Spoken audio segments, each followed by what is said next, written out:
এই চলচ্চিত্র প্রদর্শন সমিতির পক্ষ থেকে সংবাদ সম্মেলনে দিক থেকে জনাব আলমগীর সিকদার লুটন, তিনি আমাদের উজ্জ্বল সাংগঠনিক সম্পাদক, তারপরে আলমগীর সিকদার লুটন, উনি হচ্ছেন কার্যনির্বাহী ইফতেখারউদ্দিন নৌশাদ এবং সমাজ প্রবীণ চলচ্চিত্র ব্যক্তিত্ব। আজকের এই সদস্য সন্দীপ কুমার রায় সংবাদ সম্মেলনে লিখিত বক্তব্য পাঠ করার জন্য সাধারণ সম্পাদক কাজী সোহেল রশিদ জোট এবং প্রযোজনা প্রতিষ্ঠান জাজ মার্টিন মিডিয়ার মধ্যে দ্বন্দ্বের সৃষ্টি হয়। গত 2 বছরের ঈদে যৌথ প্রযোজনার ছবি খুব ভালো ব্যবসা করে ব্যবসায়িক স্বার্থে সিনেমা হল মালিকগণ এবং তাদের বুকিং এজেন্টগণ এবার ঈদে যৌথ প্রযোজনার ছবি বস 2 এবং নবাব চালানোর আগ্রহ দেখান এবং 2-3 মাস আগেই অগ্রিম অর্থ প্রদান করেন। ফলে আমাদের সমিতি সদস্যদের ব্যবসায়িক স্বার্থে ছবি দুটি মুক্তির পক্ষে অবস্থান নেয়। এ সময় আমাদের সমিতি সভাপতি মধুমিতা সিনেমা হলের কর্ণধার এবং সেন্সর বোর্ডের সদস্য জনাব ইফতেখারউদ্দিন নওশাদের উপর চালায় সেন্সর বোর্ডের এলাকায় চলচ্চিত্র পরিবারের ব্যানারে হামলা চালায় অভিনেতা রিয়াজ, নিশা সওদাগর, প্রযোজক খোরশেদ আলম খসরু এবং তাদের সহযোগীরা। আমরা এই নগ্ন হামলার বিরুদ্ধে প্রতিবাদ করে সংবাদ সম্মেলন করি, মানববন্ধন করে স্বরাষ্ট্র ও তথ্যমন্ত্রীগণের কাছে স্মারকলিপি পেশ করি। ঘটনার অল্পক্ষণ পরে তথ্য সচিব, আইন সচিব, স্বরাষ্ট্র মন্ত্রণালয়ের অতিরিক্ত সচিব সহ সাংবাদিক ইউনিয়নের সভাপতি উপস্থিত হয়ে আঘাতপ্রাপ্ত নওশাদ সাহেবকে দেখতে পেয়ে প্রচন্ড ক্ষোভ প্রকাশ করে উপযুক্ত আইনানুগ ব্যবস্থা গ্রহণের আশ্বাস দেন। কিন্তু আজ অবধি কোনো মামলা দায়ের হয়নি। প্রকৃতপক্ষে পুলিশ কখনো মামলা নেয়নি। প্রকাশ্য দিবালোকে পুলিশের সামনে সরকারি দায়িত্ব পালনকালে ন্যাক্কারজনক এই হামলার প্রতিবাদ নিন্দা করার যেমন কোনো ভাষা নেই, তেমনি সরকারি কর্তব্য ব্যক্তিদের এই বিষয়ে আশ্চর্য নীরবতা আমাদেরকে বিস্মিত ও ক্ষুব্ধ করেছে। তবে আমরা মাননীয় তথ্যমন্ত্রীর প্রতি কৃতজ্ঞতা প্রকাশ করছি এজন্য যে তিনি প্রকাশ্যে এর প্রতিবাদ ও নিন্দা জ্ঞাপন করেছেন। আপনাদের মনে আছে এই জঘন্য ঘটনার পর সংবাদ সম্মেলনে আমরা ঘোষণা করে দিয়েছিলাম হামলাকারীদের বিরুদ্ধে আমরা ব্যবস্থা নিব। সেই সূত্র ধরেই জানাচ্ছি যে গত 6 জুলাই সমিতির কার্যনির্বাহী কমিটির সভায় সিদ্ধান্ত হয়েছে যে অভিনেতা রিয়াজ, প্রযোজক খসরু এবং নিশা সওদাগরকে সিনেমা হলে বয়কট করা হবে। অর্থাৎ অভিনেতা রিয়াজ এবং নিশা সওদাগর অভিনীত কোনো ছবি সিনেমা হলে চলবে না। এছাড়া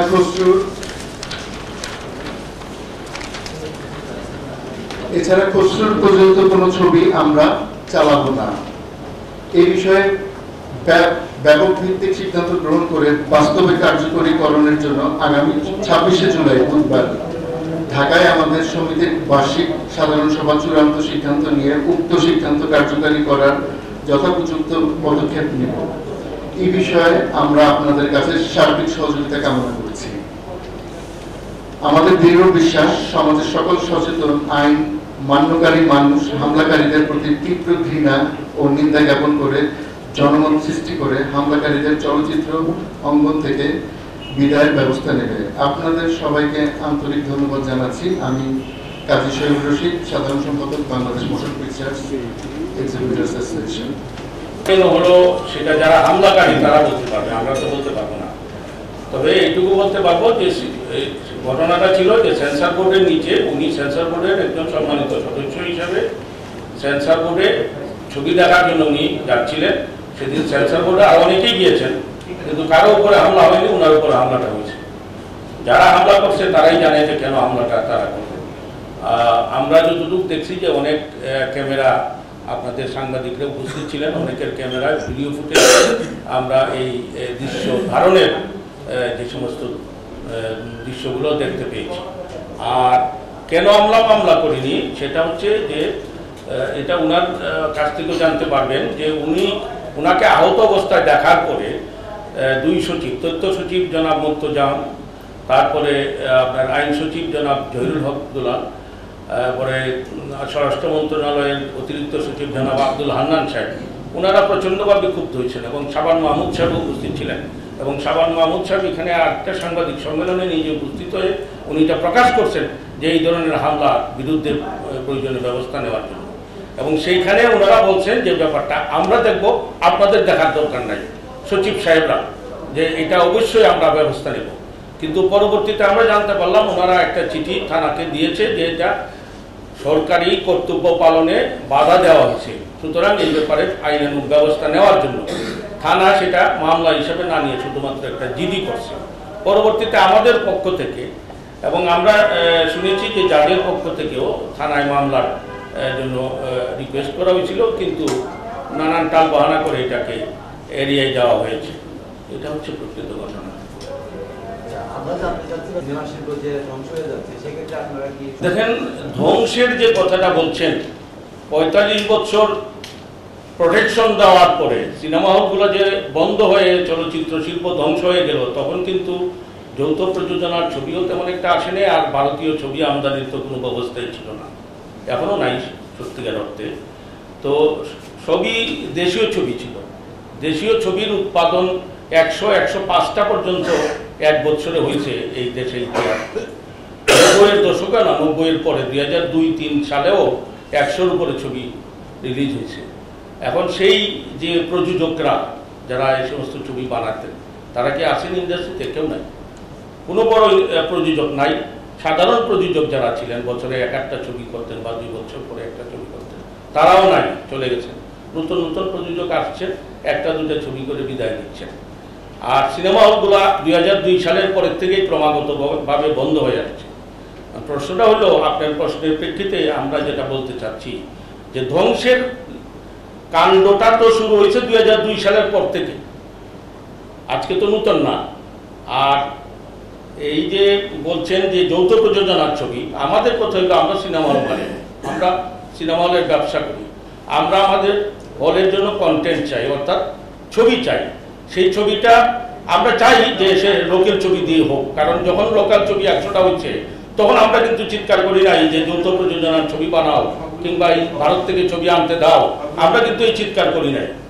যখন হল বন্ধ হওয়া শুরু হয়েছে, যখন দেখলাম যে স্যাটেলাইটের কারণে আমাদের সেই মারাত্মকভাবে ক্ষতিগ্রস্ত হচ্ছে, গভর্নমেন্টের ট্যাক্স লাফায় লাফায় কমতেছে, ট্যাক্স আদায়, তখনই আমরা 2002-এর পর থেকে চিৎকার করা শুরু করছি যে ভারতীয় ছবি আমদানির ব্যবস্থা করব, যেটা এখনো হয়নি আর আজ পর্যন্ত। তো কথাটা হচ্ছে যে এই যৌথ প্রযোজনার ছবি বাংলাদেশ স্বাধীন হওয়ার পর থেকেই চলে আসছে, হচ্ছে, রেগুলার হচ্ছে। কোনো বছর 1-2টা হয়, কোনো বছর 5-7টা হয়। কোনোটা ব্যবসা সফল ছবি হয়েছে, কোনোটা বা আপনার একটু ভিন্ন ধারার ছবি হয়েছে, যাদেরকে আমরা আর্ট ফিল্ম বলি। তো গৌতম ঘোষও 2-3টা ছবি করছেন, এরকম আরো অনেকেই ছবি করছেন, আবার বাণিজ্যিক ধারার ছবি হচ্ছে। তো সুতরাং যৌথ ছবি হইলেই পরেই এটা ভারতীয় ছবির আগ্রাসন কিংবা ভারতীয় ছবি আইনা আমার দেশীয় শিল্প ধ্বংস, এটা ধারণাটা ঠিক নয়। কারণ শিল্পের ধ্বংসের ঘন্টাটা বাড়ছে যখন দেশীয় ছবি, শুধুমাত্র দেশীয় ছবি চলতো, তখন থেকেই শিল্পের ধ্বংসের ঘন্টাটা বাড়ছে। এটা তো আসলে আমাদের বিষয় না, এটা প্রযোজকদের বিষয়। ছবি বানাবেন প্রযোজক।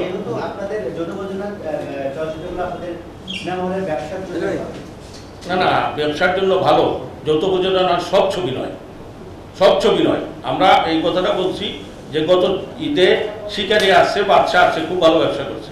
এইবার যে 2টা ছবি আসছে খুবই ভালো ব্যবসা করছে, অস্বাভাবিক ভালো ব্যবসা করছে এইবারের ঈদের ছবিগুলো। সিনেমা হল মালিকরা ক্রমাগতভাবে আমাদেরকে ফোন করে জানাচ্ছেন ভালো ব্যবসা। এক মিনিট যেটা বলছি ওনার প্রশ্ন উত্তরটা দিয়ে নিই, তারপরে আপনার প্রশ্ন। কিন্তু আমাদের কথা হচ্ছে যে যৌথ প্রযোজনার নিয়ম নীতি মাইনা ছবি হচ্ছে কি হচ্ছে না, কারা করছে, এটা প্রডিউসাররা করে দেখবে কে, এফডিসি বা প্রিভিউ কমিটি বা পরবর্তীতে মন্ত্রণালয় বা সেন্সর বোর্ড। এটার সাথে আমাদের কোনো তেমন সম্পর্ক নাই। আমরা নির্মিত ছবিটা ফিনিশ প্রোডাক্ট পরিবেশকের মাধ্যমে আমরা নিয়ে চালাবো। এখন সেটা কবে আসবে, কিভাবে আসবে, সেটা অপেক্ষা করা ছাড়া আমাদের অ্যাডভান্স বা অগ্রিম আমরা কিছু বলতে চাই না।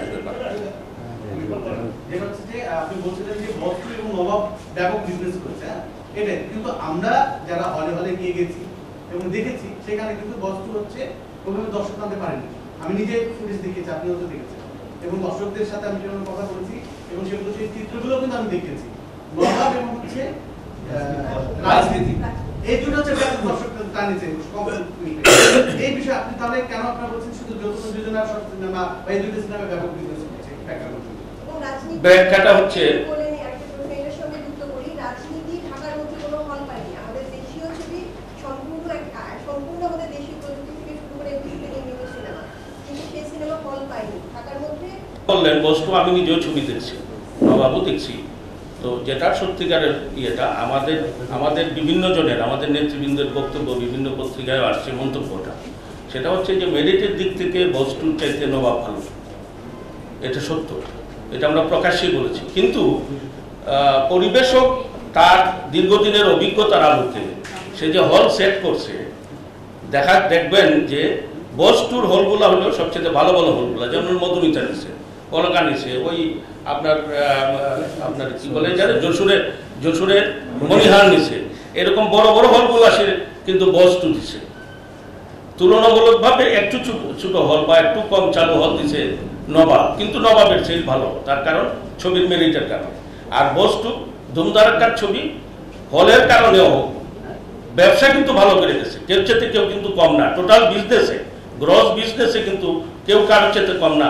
এই অ্যাকচুয়াল হিসাবটা কিন্তু আমরা পাই সিনেমার মালিকদের কাছ থেকে, আর কারো কাছে বলে না।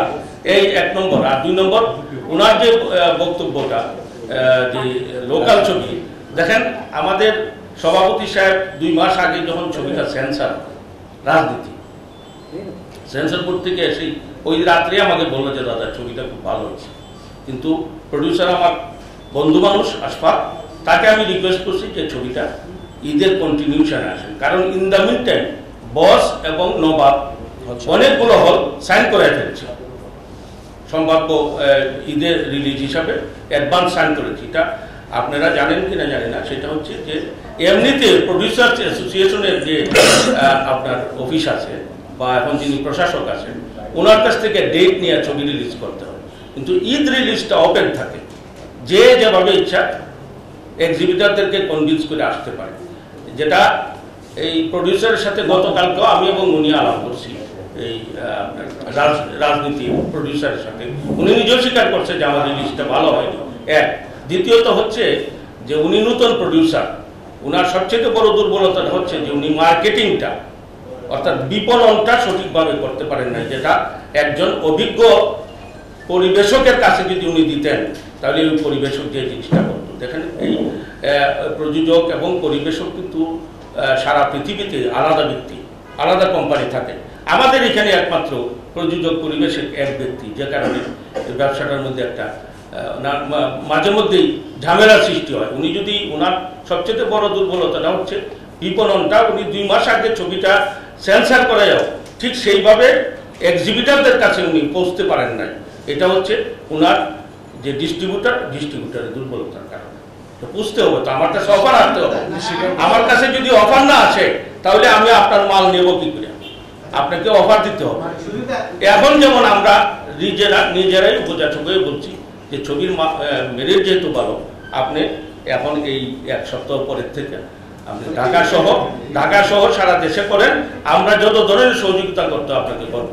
গতকালকে উনি এবং আমি দুইজনই প্রডিউসারের সাথে কথা বলছি, ডাইরেক্টরকেও একটা ওই যে 71 টক শুর পরে ফারুক সাহেব তাকে বলছে যে উনাদেরকে ধরো, তাহলে তোমার ছবিটা ভালো ইয়ে করতে পারবে। আসলে আমাদের সাথে কোনো যোগাযোগ করেন, এটা আমাদেরও খুব দুঃখ লাগতেছে যে একটা ভালো ছবি, একটা লোকালি একটা ভালো নির্মিত ছবি, ভালো ব্যবসা, আশানুরূপ ব্যবসাটা পাইল না। অন্তত ঈদে যদি 2টা ছবি থাকতো, মনে করেন যে বস্তু এবং রাজনীতি, তাহলে রাজনীতিটা কিন্তু বেটার হতো বস্তুর চাইতে, নবাব কিন্তু বস্তুর চাইতে ভালো, বেটার 2টা কারণে, ছবির নির্মাণ এবং আমাদের লোকাল হিরো চাকরি, এটার কারণে আকর্ষণটা অনেক বেশি। আমাদের পক্ষ থেকেও একটা যে রাজনীতি যেন কোনোভাবে না, একদম নিশ্চিত থাকেন, আমরা আপনাদের কাছে ওপেনলি কথা দিচ্ছি যে রাজনীতির প্রডিউসারের সাথে যোগাযোগ করে আমরা আপ্রাণ চেষ্টা করবো এটাকে ব্যাপক ভিত্তিক আপনার মার্কেটিং করার জন্য। এখন ফ্রাইডে থেকে চলবে বুঝছেন, আগামী শুক্রবার থেকে কিন্তু ওনার হলে চলবে। ছবিটি সবচেয়ে কম সংখ্যক সিনেমা পেয়েছিল, সেই ছবির নাম লক্ষ্মী সংসার। 13টি ছবিকে ডিঙে পরবর্তী সময় সেই লক্ষ্মী সংসার 1 নম্বর ছবিতে রূপান্তরিত হলো। বিপণন এবং ব্যবসা টোটালি আলাদা। আর আপনারা সম্প্রতি জানেন যে এই যে জাজ মাল্টিমিডিয়ার যে প্রজেক্টর বা যে সার্ভার, সেটা ছাড়া বাংলাদেশের ম্যাক্সিমাম সিনেমা হলে তার দ্বারা নিয়ন্ত্রিত। অতএব জাজ মাল্টিমিডিয়ার প্রযোজনার ছবি বা পরিবেশন ছবি থাকলে প্রযোজকরা সাধারণত ওই ছবিটি নেওয়ার চেষ্টা করে, যে বিভ্রাট থেকে বিরত থেকে ব্যবসা করার জন্য। আমি শেষ করে আপনার বক্তব্য। আর যারা ডিস্ট্রিবিউট করি ঈদের টোটালি এটা হলো ওপেন ফর অল। শুধু একটা সময় থাকে যে ঈদের 2 দিন বা 3 দিন আগে যদি সেন্সারের কোনো ছবি, সেই ছবি মুক্তি পেতে পারে। হ্যাঁ, সেখানে রাজনীতি পূর্বে যে 2 ছবি 4 ছবি ডিস্ট্রিবিউশন থাকে, সে 4 প্রোডাক্ট বেশি থাকে, সে একটু সিনেমার সুযোগটা বেশি পাই। অতএব সেই হিসেবে রাজনীতিটা পিছিয়ে পড়ে গেছে, যেটা আমরা আমাদের প্রধান উপদেষ্টা বললেন যে আমরা তাকে সহযোগিতা অবশ্যই সহযোগিতা করব। আরেকটা কথা হচ্ছে যে যৌথ প্রযোজনার বিরুদ্ধে যে রিয়াজ প্রথম প্রটেস্টে করতে আসলো, সেই রিয়াজ অভিনীত একটি মাত্র ছবি যেটা দর্শকের মনে রাখার মতো, সেটা হচ্ছে যৌথ প্রযোজনার ছবি মনের মাঝের ছবি। তার কাছাকাছি কোনো ছবিতে রিয়াজ অভিনয় করতে পারেনি। তো তার সেই মনের খুব বেশি মিটাতে নষ্ট পড়ে গেল। তাকে সে মিটাতে তার অন্য প্রযোজকের উপরে যাওয়া উচিত ছিল, যে প্রযোজকরা তাকে নিয়ে ছবি করে না। সেই জন্য রিয়াজের কার্টুন ক্লাবের টোটালি নিন্দা জানায় এবং বিশেষ করে নায়ক নায়িকাদের প্রতি মানুষের একটা ধারণা থাকে, স্বচ্ছ ধারণা, ভালো ধারণা থাকে। আমরা চাই না যে তারা সাধারণত এই ব্যবসায়িক কর্মকাণ্ডে এসে এই বিব্রতকর অবস্থায় আমাদেরকে ফেরত বা তারা নিজেরা করুক। বিশেষ করে রিয়াজ মনের মাঝে তুমি ছাড়া তার কাছাকাছি কোনো ছবি রিয়াজ অভিনয় করেনি। অতএব যৌথ প্রযোজনার ছবি রিয়াজ প্রটেস্ট করলে তার প্রথম ছবিতে অভিনয় না করা উচিত ছিল। তারপর সে আরও একটা ছবিতে যৌথ প্রযোজনা করেছে, কিন্তু কোনটা তথারূপ ব্যবসা করতে পারে। ধন্যবাদ।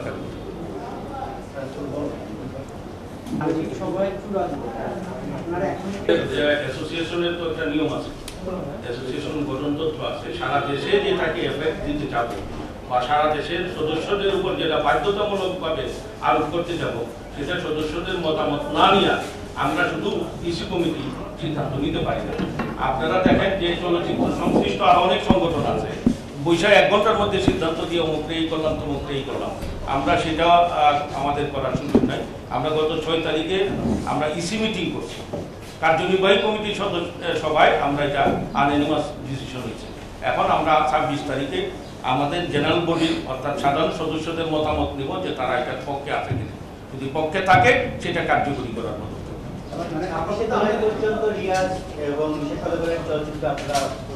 কি করবো না এই ব্যাপারে বলছি না, আমরা তো বলে দিতেছি যে আমরা তাদের ছবি চালাবো না, কিন্তু 26শে জুলাই পর্যন্ত তাদের ছবি আছে বলে আমরা জানি না। নাই, তার মানে আমরা বলতে পারি যে আপনারা হচ্ছে তাদেরকে মোটামুটি বয়কট করেছে, তার ব্যাপক ভিত্তিক রূপ দেবেন আগামী 26 জুলাই। আমরা সকলের কখনো সিদ্ধান্ত চলে গেছে। আচ্ছা, আমার দুটো প্রশ্ন আছে। তারা নিজেরা কোনো সিদ্ধান্ত নেই, কার্ড কিন্তু আমি আপনাদের মিটিং করছি না, হয়তো আপনাদের যে সহযোগিতা আছে অবশ্যই মালিকের কাছে, তখন তো আপনারা এই ব্যাপারে কোনো সিদ্ধান্ত নেই, কোনো উদ্যোগ নেই। সারা পৃথিবীতে আমি খবর নিয়ে বলছি যে সিনেমার মালিকরাও সিনেমায় টাকা প্রডিউস করে, আপনারা আপনাদের মধ্যে এখানে যারা আছেন তারা কিংবা অন্যরা কেমন কি কোনো উদাহরণ আছে কিনা নিজেরা বিনিয়োগ করা, নিজেরা টাকা ইয়ে করা? অনেক প্রযোজক সিনেমা হল মালিক আছে, আমি জানি কয়েকজন নেতারা। আপনারা এটা দুইটা প্রশ্ন। অনেক প্রথম প্রশ্নটা কি ছিল আপনার? যে ওই কার্পিস, আচ্ছা, কার্পিসের বিরুদ্ধে বা এই অশ্লীলতার বিরুদ্ধে ফার্স্ট প্রতিবাদ আমরা করছি। যদি কাগজপত্র দেখতে চান, পত্রিকার ধরেন এই চিত্রালী সিনেমার আপনার পাতা যদি দেখতে চান, আমরা আপনাদেরকে দেখাতে পারবো। না, হলে চলতো, হলে চলতো, আমরাই আইন রক্ষাকারী কর্তৃপক্ষকে জানাইছি যে অমুক হলে এই চলতেছে, অমুক হলে ধরেন। এমনকি এরকম ঘটনাও আছে যে আমাদের প্রতিনিধি পুলিশকে সাথে নিয়ে গিয়া হল সিজ করেছে, হলে এই প্রিন্ট সিজ করে আছে, হলে তালা দেওয়া হয়েছে। এই ধরনের অনেক ঘটনা ঘটছে। এক, দ্বিতীয়ত হচ্ছে যে পুরা ইন্ডাস্ট্রি যখন এফডিসির ভিতরে মিটিং করবো, সেই মিটিংও আমরা শুনবি। মুসা সাহেব যখন এমডি, উনি আমাদের ডাকলেন, আমরা একদম সব ধরনের সহযোগিতা আমরা প্রকাশ্যে দিয়ে আসছি এবং আমরা ওনার মাধ্যমে কয়েকটা হলের নাম পর্যন্ত দিয়ে আসছি যে এই হলগুলা কে ডিস্ট্রিবিউশন থেকে গোপনে ছবি নিয়ে কাটতে চান। তার কারণটা কি জানেন? তার কারণটা যে ভদ্রলোক হিসাবে না, আসল কথাটা হচ্ছে যে এই জিনিসটা আমাদের ব্যবসাটাকেই ক্ষতি করছে। কারণ সিনেমা হলের ব্যবসার প্রধান দর্শক হচ্ছেন মহিলারা। মহিলা দর্শক যে ছবিতে ধরে, এই ছবিতে রিপিট হয় এবং এই ছবি কন্টিনিউ করে, এটা আমাদের দীর্ঘদিনের অভিজ্ঞতার ফসল। সেই কারণে এই কার্তিসের কারণে কিন্তু মা বোনেরা ঘরে ঢুকে গেছে। একে তো আপনার ডিশের আকর্ষণ আছে, তারপরে এই কার্তিসের কারণে কিন্তু মা বোনেরা ঢুকে গেছে ঘরে। এটাই হচ্ছে আমাদের জন্য সবচেয়ে, এই দুইটা পাশাপাশি দুইটা জিনিস সবচেয়ে বেশি ক্ষতি। কিন্তু তখনকার সময়ে আপনি দেখেন, বললে আমি কাউকে দোষারোপ করতে চাই না, কারণ আর মৃত ব্যক্তিরও মানে ইয়ে করা উচিত না। এফডিসির ম্যানেজিং ডাইরেক্টরের সময়, কোন ম্যানেজিং ডাইরেক্টরের সময় এগুলো হয়েছে, এবং সেন্সর বোর্ড থেকে যে এগুলো ছাড়পত্র পাইছে, তখন সেন্সর বোর্ডে কারা ছিলেন, এবং তখন ওই সেন্সর বোর্ডের ফিল্মের সাথে সম্পর্কিত কোনো ব্যক্তির বিরুদ্ধে ৬,০০০ টাকার প্যাকেট নেওয়ার অভিযোগ আসছে। যে চলচ্চিত্র ব্যবসাটা টোটালি আগে ছিল ডিসির মাধ্যমে, ট্যাক্স যা কিছু ছিল একই উনি দেখাশোনা করতেন, এবং সেই তদারকির কারণে তখনকার দিনে যে সিনেমা হলের মালিকরা যে অবস্থানে ছিল, পরবর্তী সময় যখন দ্বৈত শাসন চলে আসলো, তখন কিন্তু মালিকরা সেই তদারকি পায় না। তদারকি না পাওয়ার কারণে কিন্তু আস্তে আস্তে এই পর্যায়ে চলে গেছে।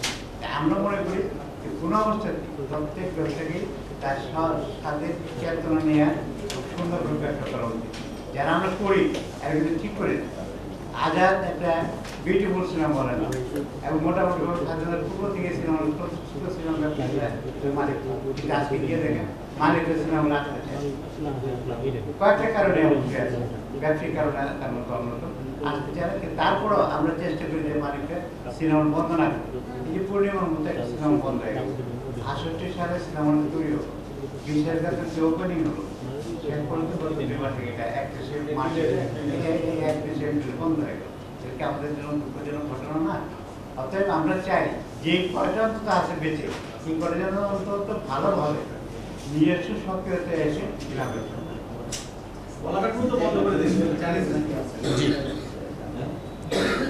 যেটা আপনার ছবি যদি ভালো হয়, ব্যবসা করলেই কিন্তু হল মালিকরা আগ্রহ করে তাদের হলকে মানে ভালো করতে যাবে।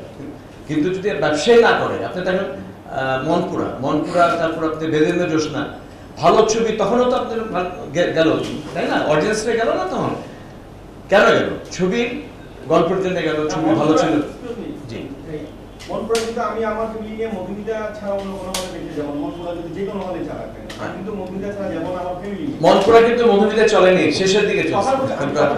মানে এই হচ্ছে আমি আমার পরিবেশের কথা যেটা, জি জি জি জি, কিন্তু আলাদা, যেমন আলাদা আমার বাসার পাশে, মধুমিতা আমার বাসার আরেক দিকে, আর কাছে অভিশাপ, কিন্তু আমাদের বাসায় আমরা চেষ্টা করব আপনাদের যে অভিযোগটা আছে, ইনশাআল্লাহ আমাদের নতুন কমিটি আসছে, আমরা বের হবো, আমরা ইন্সপেক্ট করব। না, ওটা আমরা সুন্দর করার আমরা চেষ্টা করব। আমরা মালিককে উৎসাহিত করব যে তারা যেন করে, এটা কিছু আপনার বেসিক ফ্যাসিলিটিস গুলো যেন ওখানে থাকে। জি জি, তাদের ব্যক্তিগত আমাদের ব্যাপার না। বাট জ্যাজ যখন আসছে, তখন কিন্তু ট্রান্সফরমেশনের সময় কিন্তু আসছে, ট্রানজিশন পিরিয়ড, মানে ফ্রম আপনি প্রিন্ট থেকে আপনি তখন ডিজিটালে যাচ্ছিল। ওই সময় কিন্তু আপনি প্রযোজকরা আপনি করেনি, চিন্তা করেনি, আমরাও চিন্তা করিনি, আমাদের কিন্তু এফডিসি থেকে ওয়ার্নিং দেয়নি যে ভাই আপনারা চেঞ্জ করেন। তখন আপনার jazz was the only company যে এইটা মানে তারা চিন্তা করে তারা এই প্রজেক্টের গুলো নিয়ে আসছে। তো এখন আমার মনে হয় হলার এখনো মানে তারা ফেস করতেছে প্রবলেম উইথ জ্যাজ। জ্যাজ মাঝে মাঝে তারা ডিকটেট করার চেষ্টা করে, ইনশাআল্লাহ ইন ফিউচার আমরা ব্যবস্থা নিচ্ছি। আমরা ইনশাআল্লাহ শীঘ্রই আমরা কথাবার্তা বলছি প্রজেক্টের যারা ইয়ে করে সেল করে। আমরা প্রজেক্টের আমরা ব্যক্তিগত লাগিয়েছে, and আমরা personally we gonna help the exhibitors to install this machine very soon. একটা ওনার বাবা বলছেন যে অর্ধেক বলতে পারবো না আপনার একটা প্রতি টিকিটে 60 টাকা করে নিলে আপনার টিকিট হয়তো কত বিক্রি করছে সেই তুলনায় যদি 50 টাকা টিকিট বিক্রি করে সেখান থেকে 3.5 টাকা সে নেয়, হ্যাঁ তার 7.5 টাকা পায়, তাহলে সেখানে কিভাবে একজন প্রযোজকের অর্ধেক টাকা নিয়ে গেল এটা কি বিশ্লেষণ করে জন্য আমাদেরকে। আরেকটা যে হচ্ছে যে সরকার ভাবে অর্থাৎ 40টা তো আপনার আমরা সংবাদে জানলাম, এটা সংবাদের মাধ্যমে আমরা জানছি, অর্থাৎ আপনাদের ইলেকট্রনিক মিডিয়ার মাধ্যমে আমরা জানতে পারছি। এটার ভিতরকার বিষয়াদি আমরা এখনো জানিনি, 1 নম্বর কথা।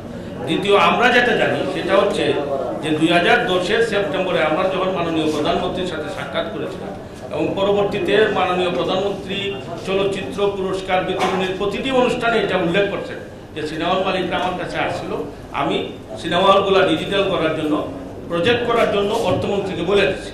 এবং সর্বশেষ আমরা যেটা জানতে পারছি সেই প্রজেক্টটা এই বছর হয়তো কার্যকরী রূপ পেতে পারে, অর্থাৎ সরকারের পক্ষ থেকে এই প্রজেক্টটা দেওয়ার কার্যক্রমটা শুরু হবে পর্যায়ক্রমিকভাবে। এফডিসির কথা যেটা বলা হয়েছে, এফডিসির সাথে আমাদের কোনো সম্পর্ক নাই, এফডিসিতে আমাদের কোনো কাজও নাই, এফডিসির কোনো বিষয় এফডিসি আমাদেরকে ডাকেও না। সুতরাং এফডিসি কি করবে সেটা এফডিসির ব্যাপার। এফডিসি যদি আমাদেরকে ডাকে, আমাদের সহযোগিতা চায়, তখন আমরা অবশ্যই সাগ্রহে এটা বিবেচনা করব, কারণ আমরাও চাই যে কোনো ব্যক্তির হাতে না থেকে এটা সরকারি প্রতিষ্ঠানের কাছে যাক কিংবা আমাদের কাছে থাকুক, এটা আমরা চাই। আর যেটা বলছিলেন যে ওই জাজের ইচ্ছার বাইরে কোনো ছবি চলে না, এই ধরনের অনেক ঘটনা আছে। এই মুহূর্তে আপনাকে আমি সুনির্দিষ্টভাবে উল্লেখ করতে পারবো না, তবে এটা বলতে পারবো যে জাজের ছবিও 16টা হল পাইছে আর অন্য ছবি 100-140টা হল পাইছে।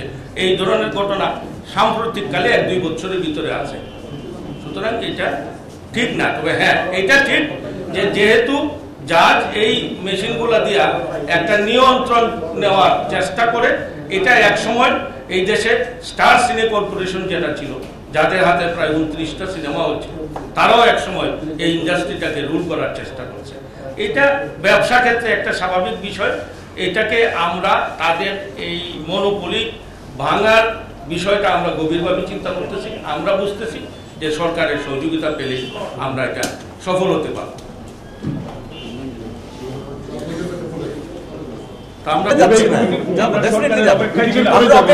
আমাদেরকে ওখান থেকে মানা করা আছে যে লেটস সি ওয়েদার কোনো আমাদের ইয়া হয় কিনা, আমাদের মানে তারা চেষ্টা করতেছে একটা কিছু করার, না হলে আমরা ডেফিনেটলি যাব, ডেফিনেটলি যাব।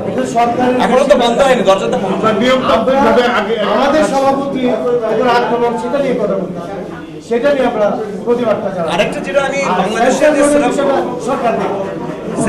বাংলাদেশের সিনেমা হলের যে আমি ওনার্সদের যে টেলিফোন কল পাচ্ছি, তাদের সহযোগিতা 100% আছে আমার সাথে। আপনারা যা ডিসিশন নেব আমরা ওটা আরো বেশি। আপনি জানেন তো এই ঘটনাটা তো উচিত ছিল না, আমি তো একটা ডিউটি পারফর্ম করতে গেলাম, আর তারা সে এখন টোটালি ডিনাই করতেছে যে তারা বলে ছিলই না, ওনা বলে হায়ার্ড গুনস আমার লোক ছিল। একটা বিষয় যা ওনারা হচ্ছে যে বলেছে যে হল মালিকরা অনেকেই হচ্ছে যারা ঢাকার বাইরে, আপনারা শুধু ঢাকা কেন্দ্রিক আপনাদের জোট, ঢাকার বাইরে সাংগঠনিক সম্পাদক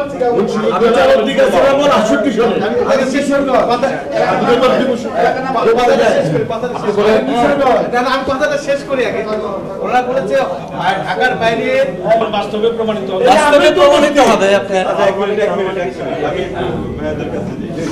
ক্ষেত্রে তো আমরা আমাদের অ্যাসোসিয়েশনের সাথে থাকতে হবে, এটা স্বাভাবিক। এর বিরোধ হবে কেন? আমাদের সবাই আছে থাকতে। আমাদের মূল কথাটা হচ্ছে আমাদের প্রদর্শক সমিতি বাংলাদেশের একটি নির্ভরযোগ্য, আমাদের সকলের এখানে মান সম্মান জড়িত রয়েছে। আমাদের সুযোগ্য সভাপতি, তাকে যেভাবে হেনস্থ করা হয়েছে তার জন্য আমাদের সারা বাংলাদেশের মালিক সমিতির আমরা তীব্র নিন্দা জানিয়েছি। সেটা আমরা নিয়ন্ত্রণিকভাবে আমাদের ইসি মিটিংয়ে আমরা সবাইকে নিয়ে ঐক্যবদ্ধ হয়ে আমরা এর প্রতিবাদ জানাবো। সেটা মামলা হোক আর বয়কট হোক, সারা বাংলাদেশের সিনেমা আপনারা দেখতে পারবেন। আমরা কিন্তু কারো প্রতি বিদ্বেষ নেই, আমাদের বিদ্বেষটা হচ্ছে আমাদের সভাপতিকে যেভাবে নাজেহাল করা হয়েছে তার তীব্র প্রতিবাদের জন্য, যাতে ভবিষ্যতে কেউ আর আঙ্গুল তুলতে না পারে সে বিষয়ে আমরা দৃষ্টান্ত শাস্তির জন্য আমরা সরকারের প্রতি অনুরোধ জানাচ্ছি। আপনাদের মিডিয়ার মাধ্যমে আমরা সবাইকে হুঁশিয়ার করে দিতে চাই, আগামীতে এগুলো ঘটলে সিনেমা হল বাংলাদেশের সফলতাই বন্ধ থাকবে ইনশাআল্লাহ।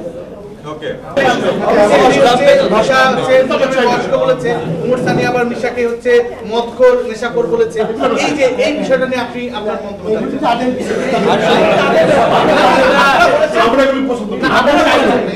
কারণ হচ্ছে যে এই আপনারা বলেছেন শিল্পীরা হচ্ছে মানে আপনাদের প্রাণ, অর্থাৎ দর্শকরা কিন্তু এই কাদা ছোড়াছুড়ি আপনাদের বিজনেসে কোনো প্রভাব ফেলবে কিনা আপনাদের আমরা কিন্তু এখনই কিন্তু শিল্পীর কিন্তু একটা শর্টেজ আছে, তাই না? তখন আমাদের অল্প এই শিল্পীদের মধ্যে যদি কাদা ছোড়াছুড়ি হয় তাহলে তো আপনার ইন্ডাস্ট্রির জন্য এটা তখন এইটা তো আমার মনে হয় এটা তো উচিত না। আমার মনে হয় তারা নিজেরা এটা পার্সোনাল গ্রাজে এটা ঝগড়া হচ্ছে। আই থিঙ্ক এটা তাদের মীমাংসা তারা নিজেরা করে নেবে টুডে অর টুমরো। আর উইদাউট সাকিব খান আপনার বাংলাদেশে তো ছবি চলা খুব ডিফিকাল্ট। নিজেদের মধ্যে কাদা ছোড়াছুড়ি করলে জনগণের মধ্যে, দর্শকের মধ্যে তাদের যে ভাবমূর্তিটা আছে ওটা মারাত্মকভাবে ক্ষুণ্ণ হবে, তাতে তার নেতিবাচক প্রতিক্রিয়াটা সাকিব খানের পরে তো কি হইলে পরে তাদের উপর থেকে প্রত্যাহারটা উঁচু করবে সেটা তো অ্যাডভান্স বলতে পারবো না।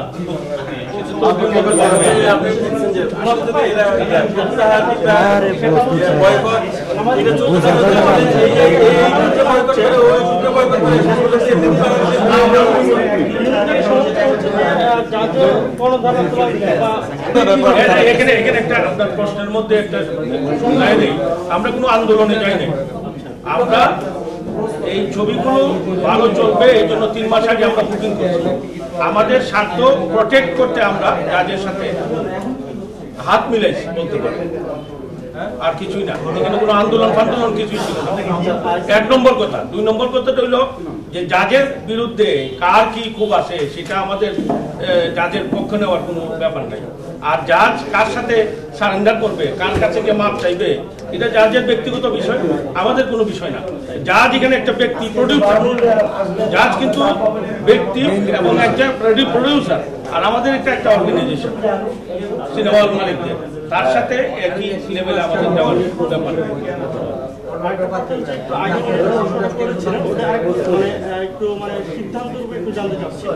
সেটা হচ্ছে যে আপনার এই ধরনের পরিস্থিতি হয় তাহলে সিনেমা হল বন্ধ হয়ে যাবে অটোমেটিক্যালি। ছবির যদি শর্টেজ হয় তাহলে কি হবে? জাজের কথা পরে আনেন, জাজ is not a factor at all. কথাটা হচ্ছে যে ছবি যদি না পাই আমরা তো সিনেমা হল বন্ধ হবে। ছবির অভাবের কারণেই তো এতগুলো হল বন্ধ হয়েছে, এখন তাই হবে। সেক্ষেত্রে আপনাদের কোনো উদ্যোগ বা সেটা তখন দেখবো, তখন দেখবো। সরকারের সাথে বসবো, সরকারের সাথে বসবো। তখন তো এমনও হইতে পারে, তখন আমরা বলবো যে সরাসরি ভারতীয় ছবির আবদানের উপর থেকে নিষেধাজ্ঞা প্রত্যাহার করেন, বলতে বাধ্য হবো। থ্যাংক ইউ ওকে।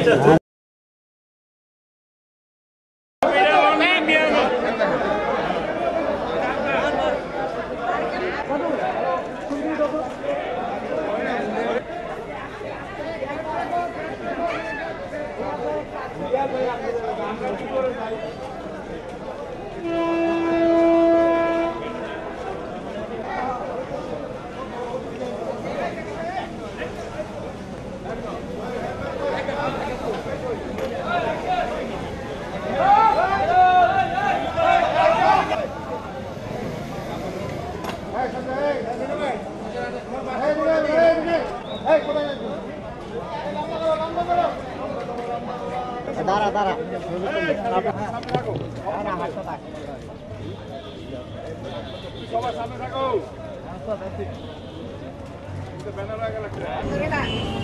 আজকের আমাদের উদ্দেশ্য আমরা সেন্সার বোর্ডকে আবার ঘেরাও করবো।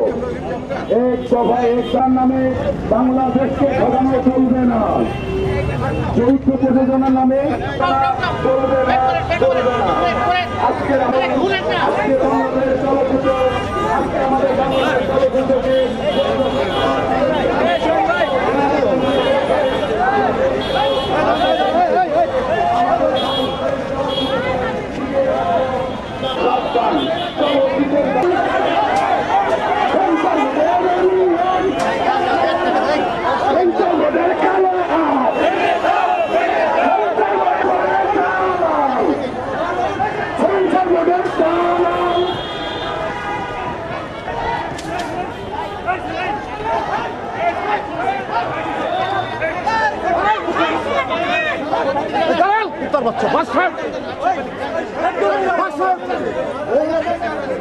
জাতীয় স্বার্থে ব্যাঘাত ঘটাচ্ছে, জাতীয় স্বার্থে ব্যাঘাত ঘটায়।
শুধু আমাদের বুকের উপরে আমাদের পেটে লাথি পড়েছে, এ কারণে আমরা জমায়েত হয়েছি। আমরা শিল্পীরা আপনাদেরকে আনন্দ দিয়ে এসেছি গত বছরের পর বছর ধরে, কিন্তু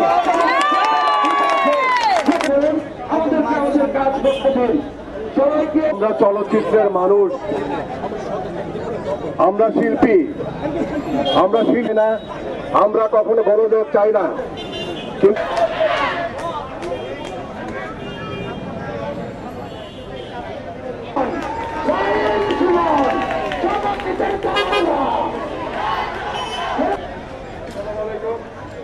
আজকে